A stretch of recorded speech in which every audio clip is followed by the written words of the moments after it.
Assalamualaikum warahmatullahi wabarakatuh. Halo anak-anakku yang soleh dan solehah. Jumpa lagi dengan Ibu Mary di pembelajaran pendidikan agama Islam.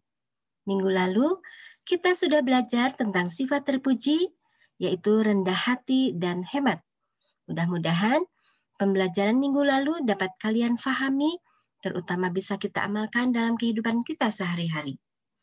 Nah, sekarang kita masih melanjutkan tentang sifat terpuji, yaitu sifat jujur. Sebelum kita belajar, mari kita baca doa terlebih dahulu. Bismillahirrahmanirrahim. Rabbi zidni ilman, warzuqni fahman, wa alhiqni bis-sholihin. Ya Allah, tambahilah ilmuku, dan pertinggikanlah kecerdasanku, dan jadikanlah kami anak yang soleh. Amin. Sifat jujur. Jujur adalah salah satu sifat wajib para nabi dan rasul. Jujur disebut juga sidik atau benar. Artinya, perkataan apa adanya, tidak ditambah ataupun dikurangi. Lawan dari sifat jujur atau sidik adalah sifat dusta atau disebut juga kizib. Kizib merupakan salah satu sifat mustahil para nabi dan rasul. Sifat jujur dimiliki oleh Nabi Muhammad SAW dari sejak kecil sampai dewasa, sehingga beliau dikenal oleh masyarakat Arab saat itu dengan julukan Al-Amin. Artinya orang yang jujur. Nabi Muhammad sudah menjadi suri tauladan bagi umatnya.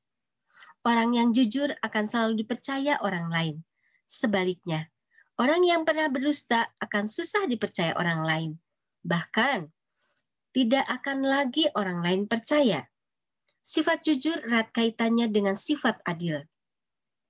Buah dari sifat jujur akan menghasilkan sifat adil. Oleh karena itu, keadilan akan dapat ditegakkan hanya oleh orang-orang yang jujur. Kejujuran merupakan kunci kesuksesan dalam pergaulan. Mendapatkan kepercayaan dari orang lain merupakan hal yang paling berharga. Karena kepercayaan merupakan nilai tertinggi dalam pergaulan. Semua orang dituntut untuk berlaku jujur, baik pada diri sendiri ataupun orang lain. Baik seorang guru atau siswa, baik orang tua atau anak, baik seorang pemimpin atau bawahan. Bahkan semua orang dalam segala lapisan masyarakat, dimanapun kita berada dituntut untuk selalu jujur. Jika semua orang berlaku jujur dengan landasan menegakkan kebenaran, maka akan terwujud kehidupan yang harmonis tanpa ada saling curiga dan prasangka buruk. Kehidupan akan tenang dan tentram. Upaya yang dapat mendorong untuk selalu berbuat jujur. Pertama, membiasakan bicara sesuai dengan perbuatan. Yang kedua, mengakui kebenaran orang lain dan mengakui kesalahan diri sendiri jika berbuat salah. Yang ketiga, selalu ingat bahwa setiap perbuatan akan selalu dilihat oleh Allah. Yang keempat, meyakini bahwa kejujuran adalah sikap yang sangat dicintai Allah. Kelima, meyakini bahwa dengan berbuat jujur berarti menjaga diri dari hitamnya wajah di akhirat kelak.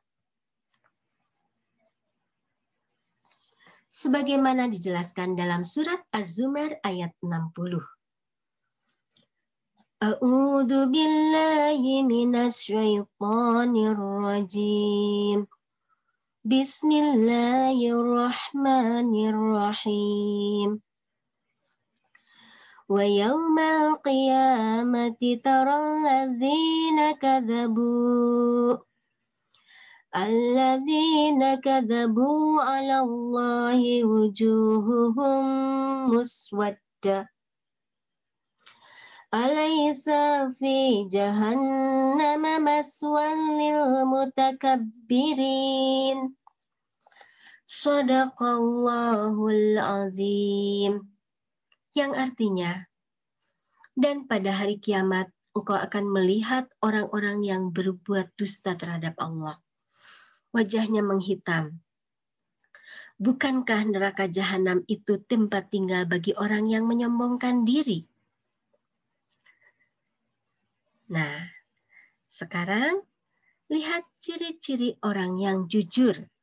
Di antaranya, pertama, berkata selalu benar. Yang kedua, jika berjanji selalu ditepati. Yang ketiga, disiplin dan tertib dalam melakukan sesuatu. Secara naluriah, manusia sangat mencintai kejujuran dan senang jika orang lain berlaku jujur kepada dirinya.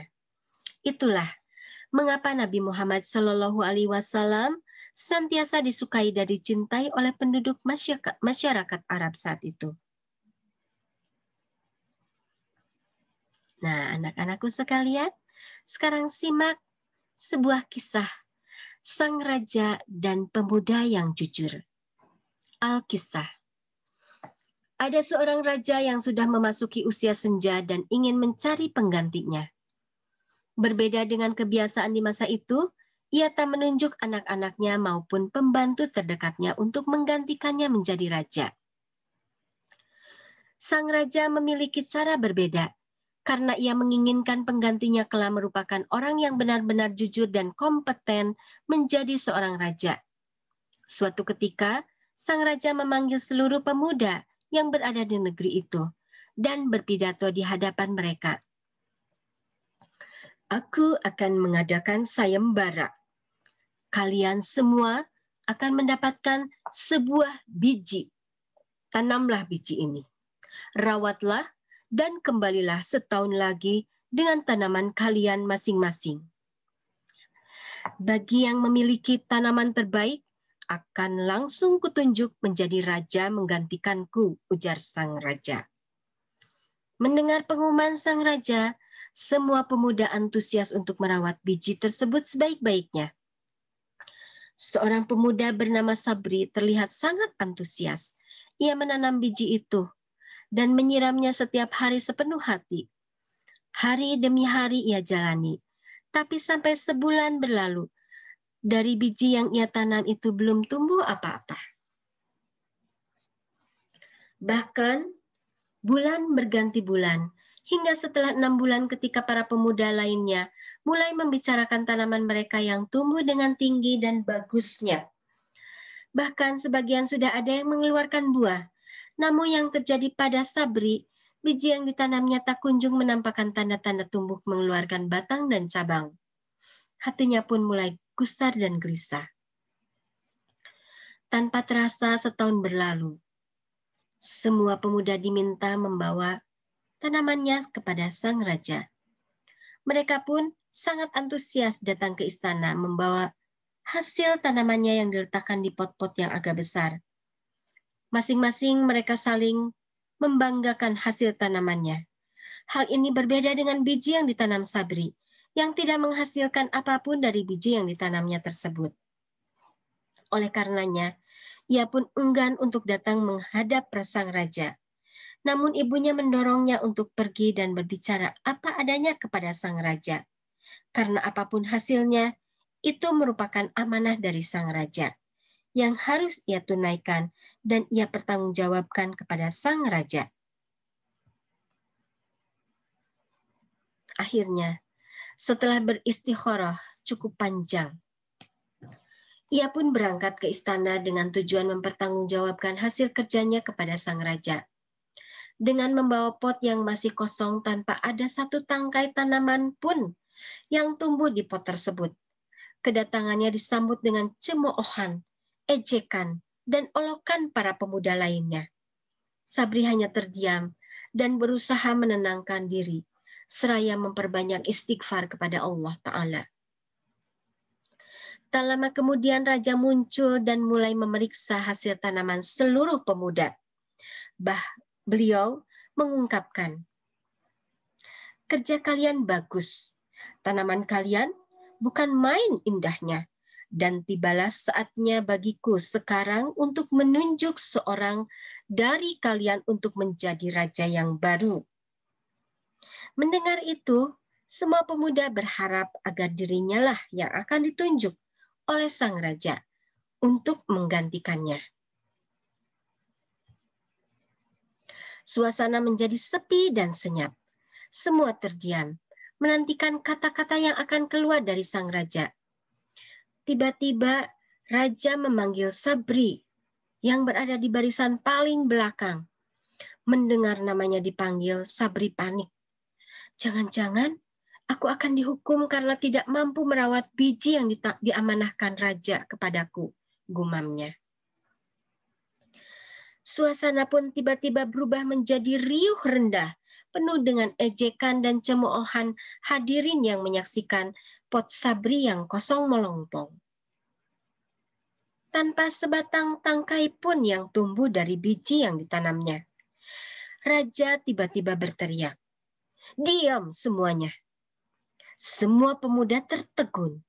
Raja kemudian menoleh kepada Sabri, dan kemudian beliau mengumumkan, "Inilah raja kalian yang baru." Semua terkejut. Bagaimana mungkin orang yang gagal menjadi raja? Menyadari keheranan mereka, raja kemudian melanjutkan, "Setahun yang lalu, aku memberi kalian sebuah biji untuk ditanam. Tapi yang kuberikan kepada kalian adalah biji yang sudah direbus terlebih dahulu. Dan oleh karenanya, pasti tidak akan pernah dapat tumbuh. Dan ternyata, kalian semua telah menggantinya dengan biji yang lain. Hanya Sabri lah satu-satunya pemuda yang tidak mengganti dengan biji yang lain. Sabri telah bersikap jujur terhadap amanah yang aku embankan kepadanya," kata sang raja. "Dan aku menginginkan penggantiku kelak adalah orang yang memiliki kejujuran dan keberanian. Jujur karena tidak mengganti biji dariku dengan biji yang lain. Berani karena berani datang ke istana untuk membawa pot dengan biji yang kuberikan, meskipun tidak tumbuh apapun daripadanya. Karena itulah dia aku angkat menjadi raja menggantikan kedudukanku." Demikian kisah sang raja dan pemuda yang jujur. Ada hikmah besar dalam kisah di atas, betapa kejujuran merupakan mahkota kebaikan. Semoga kita diberi taufik agar termasuk golongan orang-orang yang jujur. Amin. Nah, anak-anakku sekalian, itulah sekelumit kisah mudah-mudahan dengan menyimak kisah ini, kita akan lebih memahami apa arti jujur dan apa hikmah dari sifat jujur. Nah, sebagai tugas dari pembelajaran ini, kalian simak kisah tadi, lalu kalian ceritakan kembali lewat rekaman video, atau boleh kalian mencari kisah yang lain yang kaitannya dengan sifat jujur. Nah, anak-anakku, jangan lupa kirim rekaman video kisahnya ke Ibu Guru. Nah, sekarang marilah kita tutup pembelajaran ini dengan membaca hamdalah bersama-sama. Alhamdulillahirabbil alamin. Wassalamualaikum warahmatullahi wabarakatuh.